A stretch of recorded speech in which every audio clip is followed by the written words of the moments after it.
आजची मार्केटमधली पडझड म्हणा किंवा बरीच लोक आता ह्याला ब्लॅक मंडे किंवा हे सगळं ग्लोबल रिसेशन ही जी काय चर्चा सुरू झालेली आहे, म्हटलं ह्यावर एक थोडासा व्ह्यू पॉईंट देऊया आणि थोडंसं मार्केट फॉलबद्दल तर डिस्कस करूया. पण त्याच्या आधी नेमकं ह्या फॉलची किंवा हे एवढं जे जोरदार पडलं, कारण मला असं वाटतं इलेक्शन रिझल्ट नंतर जो गेल्या वर्षी आपण पाहिलं ती वोलॅटिलिटी किंवा ह्यावेळीची वोलॅटिलिटी किंवा ह्यावेळीची पडझड ही सरसकट आहे. म्हणजे कुठलाही देश ह्याला अपवाद राहिलेला नाही आहे. भारताची परिस्थिती थोडीशी वासरात लंगडी काय शाणी आहे, कारण आज मी हा व्हिडिओ आता जस्ट मार्केट क्लोज झाल्याला बनवतो आहे. युरोपियन मार्केट साधारण 5-6% डाऊन आहेत. अमेरिकन मार्केट ऑलमोस्ट सगळे 6-6% पडलेले आहेत. जपान 8.5%, हाँगकाँग आज 15% पडलं आहे किंवा तायवान 11% आहे, सिंगापूर 8.5% आहे आणि भारतच एक असा आहे त्यातल्या त्यात 2.5-3% आपला फॉल आहे. सो काइंड ऑफ म्हणूया ना की हे आपण सर्वात कमी पडलेलं जर मार्केट कुठलं असेल तर तो सध्या भारत आहे. ही स्टोरी चांगली आहे, भारताचं मार्केट कमी पडलं आहे. पण ह्याच्या आधी पण आपण एक लक्षात घेऊ की हे जे ट्रम्प टॅरिफ आणि ह्या ज्या सगळ्या गोष्टी आहेत ह्याच्या मागची कारणं काय आहेत, हे का निर्माण झालं आहे आणि ह्याचा परिणाम इथून पुढे भारतीय अर्थव्यवस्थेला शेअर बाजाराला कसा होऊ शकतो हे थोडंसं समजून घेऊया. बेसिकली टॅरिफ ही कन्सेप्ट काय आहे आपण समजून घेऊया. मी जसं एका शहरातून दुसऱ्या शहरात जाताना टोल आकारला जातो, मे बी बऱ्याचदा आपण बघतो, किंवा दुसरं आपण म्हणूया की एक देश जर दुसऱ्या देशात जर काही वस्तू पाठवतो तर त्याबद्दल जर काही चार्ज जो तो देश आकारतो त्याला आपण म्हणतो टॅरिफ. साहजिकच आहे. अमेरिकेच्या बाबतीतला आपण समजून घेऊया. एखादा देश, आता समजा अमेरिकेचं उदाहरण घेऊया आपण, की जर काही गोष्टी त्या देशामध्ये बनत नाहीत किंवा त्या कॉस्टला बनत नाहीत तर तो देश साहजिक कुठल्या तरी दुसऱ्या देशाकडून आयात करणार आणि मग ह्या देशाकडून जर त्यांनी आयात केलं, उदाहरण घेऊया चीन. सो चायनामधून जर ते आयात करत आहेत तर त्याची दोनच कारणं, आयदर हे वस्तूच अमेरिकेत बनली नाही किंवा चायनाने ती त्यांना स्वस्तात दिली जी प्रोडक्शन कॉस्टच अमेरिकेची असू शकत नाही, बसू शकत नाही. तर त्यावेळी अमेरिका चायनाकडून हा माल मागवतो आणि याबद्दल अमेरिका आता काय करतोय की प्रत्येक देशाकडून असं जे काय ते घेत आले तर त्याबद्दल ते आता त्या देशाला टॅरिफ लावणार. मग काही देशांना काय म्हणूया आपण, भारताला जसं असं म्हटलं आहे की सर्वात कमी भारताला आहे 26%, काही देशांना 29, 34 असे वेगवेगळे लावलेले आहेत, अगदी 40% वगैरे असे जे त्यांनी लावलेले आहेत. त्याच्यामागचं त्यांची पार्श्वभूमी काय आहे की बघा, अमेरिकेचं जर तुम्ही एकंदरीत अर्थशास्त्र बघितलं तर डेट इकॉनॉमी म्हणजे ज्याला आपण म्हणू ना एक भांडवलशाही अर्थव्यवस्था, कॅपिटलिस्ट इकॉनॉमीमध्ये काय असतं की तुमचं काही झालं की तुम्ही पैसा छापा, कर्ज म्हणून तो रेकॉर्ड करा आणि त्याच्याने अर्थव्यवस्था चालवा. कोविडचंच उदाहरण घ्या ना, की कोविडमध्ये जेवढे डॉलर अमेरिकेत होते त्याच्यात दुप्पट किंवा 3 पट रादर आपण म्हणूया कोविड नंतर निर्माण झाले. म्हणजे तेवढा पैसा त्यांनी छापून हा अक्षरशः अर्थव्यवस्थेत ओतला. आता आपण जेव्हा म्हणतो हा छापला याचा अर्थ की ते त्या देशाचं एक प्रकारे कर्ज झालं आणि ही मुबलक पैसा ते लोकांच्या हातात निर्माण करून देत राहिली. असं नाही आहे की हा पैसा फक्त छापला, त्याला अकाउंटिंग आहे. याचा अर्थ काय की ते सरकारी कर्ज झालं, त्यामुळे अमेरिकन सरकारचं एक म्हणूया तो बॉन्ड झाला, मग त्याचं ते पेमेंट आलं म्हणजे त्याचा व्याज आला. सो असं करत करत अमेरिकेची अर्थव्यवस्थेचं जे कर्ज आहे हे 35 ते 36 ट्रिलियनच्या आसपास झालेलं आहे, ज्याला आपण म्हणूया अमेरिकेच्या अर्थव्यवस्थेचे डेट. 36 ट्रिलियन म्हणजे जर उदाहरण घ्यायचं झालं तर आपल्या देशाची अर्थव्यवस्थेची साईज आहे 4 ट्रिलियन. आपल्या टोटल GDPच्या 9 पट हे अमेरिकेच्या देशाचं कर्ज आहे. आता त्याच्यावर जर आपण 4% त्यांची जी बॉन्ड यील्ड आता सध्याचं चालू आहे ही जरी पकडलं तर 36%चे 4% याचा अर्थ 1.5 ट्रिलियन हे जवळपास त्यांचं इंटरेस्ट पेमेंट आहे. म्हणजे आपल्या देशाच्या 40% GDPच्या आपल्या साईजच्या 40% देश आतापर्यंत 4 ट्रिलियनचा झाला आहे, ह्याच्या 40% हे त्यांचं 1 वर्षाचं इंटरेस्टचं पेमेंट आहे. आणि हा जो सगळा त्यांना आता जो खर्च काढायचा आहे, एवढं टॅक्स कलेक्शन होत नाही आहे देशामध्ये, तर मग हा कुठून काढणार, तर मग हा टॅरिफ लावून काढणार. आणि म्हणून अमेरिका हा प्रकार काय करते की हा प्रामुख्याने हा वेगवेगळ्या देशांवर ॲक्च्युली जर थोडंसं ह्याचा जर बेसलाईन जर आपल्याला काढायची झाली तर हे खरं कोल्ड वॉर जो टॅरिफ ज्याला आपण म्हणतोय, ह्याला मी कोल्ड वॉर शब्द एकदम जाणीवपूर्वक वापरला आहे की हे कुठले असं जमिनीवरचं युद्ध नाही, तर हे इकॉनॉमिक टर्म्समधलं युद्ध आहे. आणि यामध्ये प्रामुख्याने दोनच देश इन्व्हॉल्व आहेत तसं बघायला गेलं तर, अमेरिका आणि चायना. चायनाचं जर अर्थशास्त्र आपण बघितलं तर मॅन्युफॅक्चरिंग हब, चायनाकडे एक इंजिनिअरिंग मॅन्युफॅक्चरिंग हब ह्या पद्धतीने बघितलं जातं. सो एकदम मोठ्या क्वांटिटीमध्ये एखादी वस्तू प्रोड्यूस करायची आणि आपली करन्सी डिप्रिशिएट ठेवायची, म्हणजे आपलं करन्सी, आपल्या चलनाचं अवमूल्यन ठेवायचं, त्यामुळे आपली निर्यात जगामध्ये आकर्षक होते. अशा रीतीने चायनाने गेली अनेक वर्ष जगभराला, अमेरिकेला भरपूर माल निर्यात केला. आणि ह्याचा फायदा असा झाला की इतकी वर्ष हे खुश होते की आपल्याला माल स्वस्त मिळतो. पण मग दुसरा भाग असा आहे ना की रोजगार कुठे निर्माण होतात, तर मग जिथे ती वस्तू प्रोड्यूस होते तिथे जास्त निर्माण होतात. सो हे एक भाग झाला. म्हणजे जर तुम्हाला आपल्याला देशाची अर्थव्यवस्था पुढे न्यायची आहे तर रोजगार निर्माण झाले पाहिजेत, GDP आपला वाढला पाहिजे. टॅरिफ हा एक मार्ग आहे की जर माझ्याकडे तेवढे रोजगार निर्माण होत नाहीत तर ती भरपाई मी ज्या देशातून वस्तू आयात करतो त्याला टॅरिफ लावून भरून काढेन. आणि हा एक प्रकार आता सुरू झालेला आहे की म्हणजे मुळात ह्या सरसकट म्हणतो ना, एकाच देशाला जर आपण ते केलं तर कुठेतरी ते देशाला टार्गेट करण्यासारखं असतं. आणि तसं वाटू नये म्हणून कुठेतरी अमेरिका हे सरसकट सर्व देशांच्या बाबतीत करताना दिसतंय. त्याच्यामध्ये भारताचा पण नंबर लागलेला आहे. आपण भारताचं स्पेसिफिक बोलूया, पण ही खरी टॅरिफ स्टोरी आहे जर बघायला गेलं तर. आणि काय अमेरिकेचा चायना आणि ह्यावर एवढा राग आहे असं जर आपण बघायला गेलो तर ॲक्च्युली हे आज नवीन नाही आहे, हे गेली अनेक वर्ष चालत आलेलं आहे.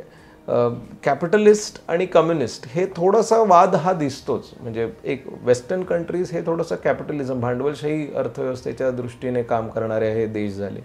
रशिया, चायना हे जे आहेत हे थोडेसे कम्युनिस्ट स्वरूपाचे देश झाले. आणि ह्यांचा आपापसात म्हणतो ना, ती आयडिओलॉजी वॉर आहे ना, ती इकॉनॉमीमधून दिसते आपल्याला. इकॉनॉमिक वॉरमध्ये ते रूपांतर होताना दिसतं आहे. आणि एक त्याच्यामध्ये अजून एक गोष्ट काय झाली ना की एक काही वर्षांपूर्वी एक खूप मोठे अर्थतज्ञांनी एक छान पुस्तक लिहिलेलं, the change of world order, ज्याच्यामध्ये त्यांनी मांडलेलं की कुठेतरी सत्ताचं केंद्रीकरण म्हणूया किंवा महासत्ताच्या दिशेने हा चायना वगैरे सारखे, चीन हा देश जाणार आहे. आणि त्यामुळे अमेरिका सर्वतोपरी हा प्रयत्न करणार की चीनला आपण कशा रीतीने रोखू शकतो, तो ते प्रयत्नही चालू आहेत. सो ही बेसिकली थोडंसं, अगेन हा माझा पर्सनल व्ह्यू आहे,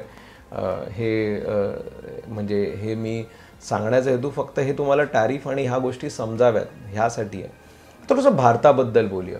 भारताला म्हणतो ना, भारताला एक क्लीन चिट मिळाली आपल्या फार्मा सेक्टरला. कारण एक भाग असा पण आहे ना की भारताच्या बाबतीत जरी फार्माला आपण म्हणतायत की टॅरिफ जरी पूर्णपणे जरी लावला तरीसुद्धा एक गोष्ट लक्षात अमेरिकेला ही पण आली आहे की ही म्हणजे फार्मा ही इंडस्ट्री, अमेरिका तेवढी इकोसिस्टीमच नाही आहे त्यांच्याकडे आजच्या डेटला की ती त्या कॉस्टवर मॅनेज करू शकते.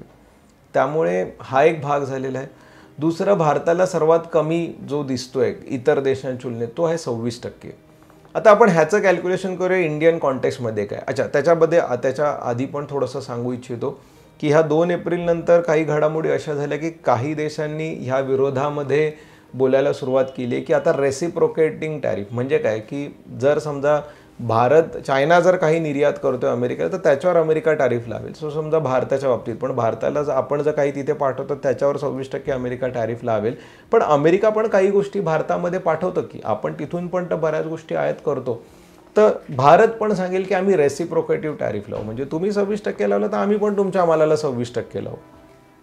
सो थोडक्यात हे import export war kind of परिस्थिती आताही झालेली आहे. सो चायना आता सांगते की आम्ही 34% लावू, तुम्ही 26% लावता तर आम्ही 34% तुमच्या मालावर लावू जो तुमचा आमच्याकडे येतोय. तसं आता काही देश सांगतायत की आम्ही पण रेसिप्रोकेटिव्ह टॅरिफ तुमच्या म्हणजे अमेरिकेला लावू. आणि काही देश ट्रम्पच्या म्हणण्यानुसार असं आहे की काही देश सांगतायत की आमच्याशी त्यांनी डायरेक्ट ट्रेड निगोशिएशन्स करायला सुरुवात केली आहे टॅरिफवर डिस्कशन न करता. सो अगेन आता ह्या दोन्ही बाजू आहेत, दोन्ही पैलू आहेत ह्या गोष्टींचे. आपण भारताबद्दल परत एकदा समजून घेऊया. भारताच्या इकॉनॉमीची साईज लक्षात घेऊया किती. आता ती जवळपास 4 ट्रिलियन म्हणजे 4000 बिलियनच्या आसपास झाली. आपली एक्सपोर्ट इकॉनॉमी किती आहे तर ती साधारण 800 बिलियनच्या आसपास आहे.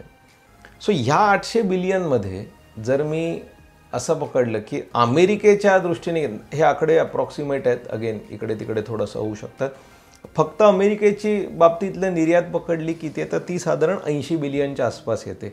म्हणजे थोडक्यात भारताला जो टॅरिफ लागणार आहे हा 80 बिलियनवरच लागणार आहे. म्हणजेच रफली आपण जर काढायला गेलो 26% तर ते $20 बिलियन आसपास येतं. तर $20 बिलियन हिट आपल्या इकॉनॉमीला येईल, जो आपल्या टोटल इकॉनॉमीच्या साईजच्या 4 ट्रिलियनच्या 20 बिलियन हे 0.5% आहे.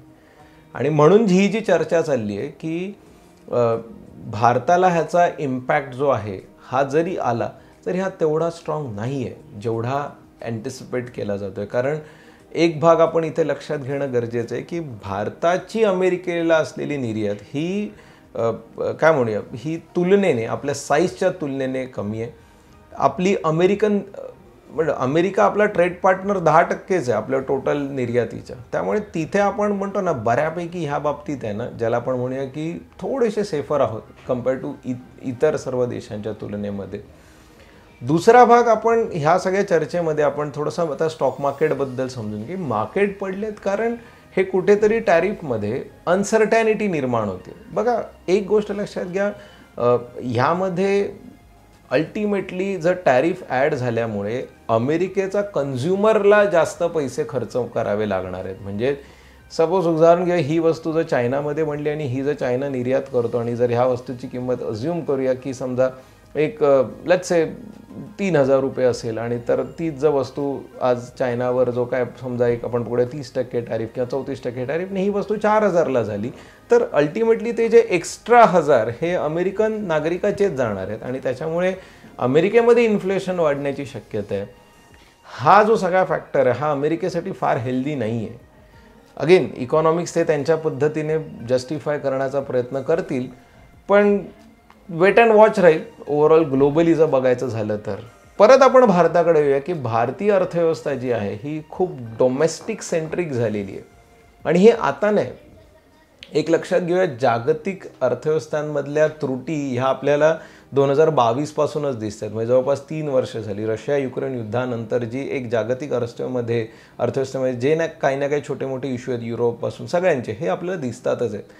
आणि भारतच हा एकमेव असा देश का उठून दिसतोय किंवा का आपली प्रगतीचा वेग कॉन्स्टंट आहे, आपण इतरांपेक्षा सुपिरियर का ग्रोथ करतोय, कारण आपली एक डोमेस्टिक स्टोरी आहे. कन्झम्पशन, पॉप्युलेशन ह्या सगळ्याचा जो भाग आहे, डेमोग्राफिक डिव्हिडंड ज्याला आपण म्हणतो, ॲव्हरेज एज भारताचं कमी, सो ही आपली एक डोमेस्टिक स्टोरी आहे. त्यामुळे बघा जसं मगाशी मी उल्लेख केला की चायना हा निर्यातवाला देश आहे, त्यामुळे त्यांना करन्सीचं अवमूल्यन पण चालतं, तर ही एक वेगळी स्टोरी असते. पण भारतासाठी ही म्हणतो ना या टॅरिफ या कॉन्सेप्टचा तेवढा इम्पॅक्ट नाही यायला पाहिजे कारण डोमेस्टिक फॅक्टर्स खूप स्ट्रॉंग आहेत. आणि म्हणून मी इथे परत एकदा थोडंसं सांगेन की ॲज एन म्हणतो ना कॅपिटल मार्केट इन्व्हेस्टर म्हणजे स्टॉक मार्केट इन्व्हेस्टरच्या पॉईंट ऑफ व्ह्यूने जर तुम्ही ह्या गोष्टीकडे बघत असाल तर हा एक इम्पॅक्ट स्वाभाविक आहे. जर ग्लोबली सगळ्या गोष्टी अफेक्ट होत आहेत तर भारतीय मार्केट पण अफेक्ट होणार. पण सिल्वर लाईनिंग तीच आहे की आपलं मार्केट सर्वात कमी अफेक्ट झालेलं आहे. तर ही एक पॉझिटिव्ह गोष्ट आपण बघणं गरजेचं आहे. आणि शेवट 2-3 ह्याच्यामधल्या महत्त्वाच्या गोष्टी इथे ॲड करेन. एक म्हणजे क्रूड ऑइलचा भाव पण आज $60 खाली गेलेला आहे, बिलो 60. सो हे ऑलमोस्ट 2021च्या रेटला आलं. म्हणजे ऑइल 4 वर्षात इकॉनॉमी ग्रो झाली, 4 वर्षात आपले इकॉनॉमिक इंडिकेटर्स ग्रो झाले, पण ऑइल जे आपण इम्पोर्ट करतोय ते आपल्याला थोडंसं स्वस्त मिळतं. सो हा एक इम्पॅक्ट आहे. अच्छा, त्या ऑइलच्या किमती ह्या ग्लोबल रिसेशन फिअरने कमी झाल्यात, पण 80% सारखी गोष्ट जर आपण आपल्या टोटल आयातीच्या 80% म्हणजे टोटल रिक्वायरमेंटच्या 80% जर आयात करतोय तर ही एक पॉझिटिव्ह साईन आहे आपल्याला ऑइलच्या दृष्टीने. सो त्याच्याकडे आपण नक्कीच एक पॉझिटिव्हली बघणं गरजेचं आहे. आणि 2-3 लास्ट फॅक्टर जे मी इथे मांडेन की ज्याच्यामुळे पण आपण हे मानू शकतो की ही भारतीय स्टॉक मार्केट इकॉनॉमीसाठी तर हे तेवढं वाईट नाहीच आहे किंवा हे शॉर्ट टर्मसाठीच वाईट आहे, पण मार्केटसाठी पण हे जास्त निगेटिव्ह नाही आहे. ह्याचसाठी मी म्हणेन US डॉलर इंडेक्स जी आपण बघतो ही जी काही 110पर्यंत गेलेली सप्टेंबर ऑक्टोबरमध्ये आणि त्याच्या इनफॅक्ट सप्टेंबर ऑक्टोबरपासून वाढायला लागलेली, आता ती परत 102च्या आसपास आलेली आहे. US बॉन्ड यील्ड ही 4च्या खाली आलेली आहे, म्हणजे जी 4.7पर्यंत गेली 3.9पर्यंत आली आहे. म्हणजेच हे दर्शवतं आहे की डॉलरची स्ट्रेंथ ही इमर्जिंग इकॉनॉमीजच्या तुलनेमध्ये ही जी काय कमी होते ना ह्याचा पण एक फायदा आपल्या ओव्हरऑल लिक्विडिटीला निर्माण होणार आणि अल्टिमेटली इंडियन स्टॉक मार्केटसाठी ही पॉझिटिव्ह गोष्ट आहे. जे आपण म्हणतो ना FIs, रिटर्न ऑफ FIsच्या दृष्टीने आपण बघतो तर तिथे हे पॉझिटिव्ह आहे. आणि डोमेस्टिक फॅक्टर्सवर बोलायचं झालं, लिक्विडिटीबद्दल पण बोलायचं झालं तर आपल्या RBIने सुद्धा वेगवेगळ्या OMO सारख्या वेगवेगळ्या ॲक्शन्स थ्रू पण जवळपास 6 लाख कोटी आतापर्यंत लिक्विडिटी इन्फ्यूज केलेली आहे. आणि हेच रिझन आहे आपण बघतोय की ह्या 6 महिन्यामध्ये बँकिंग, NBFC हे जे 2 सेक्टर्स आहेत हे एकदम उठून दिसत आहेत. ह्यांच्यामध्ये एक ओव्हरऑल स्ट्रॉंग म्हणतो ना मोमेंटम दिसतंय. ह्या फॉलमध्ये पण ते पडत नाही आहेत. इनफॅक्ट मला वाटतं गेल्या आठवड्यामध्ये ते पॉझिटिव्ह होते जेव्हा बाकी मार्केट निगेटिव्ह होतं. तर या काही गोष्टी आहेत. आणि ह्या बघा बाय द वे बँकिंग आणि NBFCला टॅरिफ आणि ह्याच्याशी एवढं इम्पॅक्ट इनफॅक्ट नाहीच आहे इम्पॅक्ट. सो तो एक सेक्टर खूप पॉझिटिव्ह ह्यामुळे दिसत असतो. Again just because me outlook म्हणतो म्हणून परत एकदा इथे डिस्क्लेमर देईन, डिसिजन्स इन्व्हेस्टमेंटचे फायनान्शियल ॲडवायझर बरोबरच डिस्कस करून घ्यावेत. सो ओव्हरऑल ही समरी झाली आजच्या फॉलबद्दलची आणि थोडासा बॅकग्राऊंड झाला हा फॉलबद्दलचा, मे बी बिकॉज काही जण फर्स्ट टाईम ह्या चॅनलवर किंवा ह्या व्हिडिओवर येत असतील तर त्यांच्यासाठी. सो ॲज अन इन्व्हेस्टर बघा ह्याहून म्हणतो ना अनेक वाईट गोष्टीतून Indian economy, Indian stock market गेलेलं आहे. आणि हेच रिझन आहे गेल्या काही वर्षांमध्ये we have emerged as the best performing stock market, stock index rather आपण म्हणूया. त्यामुळे द स्टोरी कंटिन्यूज. एवढं आपल्याला ह्याच्यातून डिस्टर्ब होण्यासारखी गरज नाही आहे. आणि एक म्हणतो ना आपण थोडंसं मध्ये एक जो जसा प्रकार असतो की काही दिवस ह्या जेव्हा नॉईज येतो, अशी जेव्हा निगेटिव्ह येते तेव्हा इन्व्हेस्टरने स्वतःला ऑप्टिमिस्टिक ठेवण्यापासून आयदर ह्या गोष्टी आकलन करून ह्यावर अभ्यास करून समजून तरी घ्यावं किंवा निदान ह्या सगळ्यापासून लांब तरी राहा. सो दॅट इन्व्हेस्टमेंट आहे तशी राहील. इव्हेंच्युअली मार्केट पॉझिटिव्ह होऊन जाणार एका सर्टन पिरियडने. आणि लाँग टर्मसाठी जे आपण इन्व्हेस्टमेंटवर टार्गेट ठेवतो ते देण्याची इंडियन मार्केटची सफिशियंट कॅपॅसिटी राहते. So not to worry about it. बाकी असेच अपडेट्स आम्ही तुमच्यापर्यंत घेऊन येत राहू. धन्यवाद.